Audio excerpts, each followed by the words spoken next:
Once, a clever and hungry fox ventured into a vineyard, enticed by the ripe, juicy grapes hanging from the vines. With a confident leap, the fox tried to reach the grapes, but found them just out of grasp. Undeterred, the fox made multiple attempts, but the grapes remained elusive. Growing frustrated, the fox finally gave up, saying to itself, "Those grapes are probably sour anyway."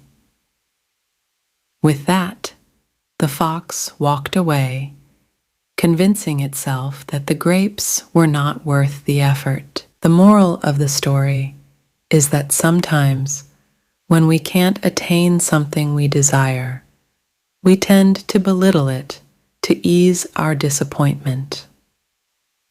It's important to acknowledge our limitations and not let sour grapes justify our actions.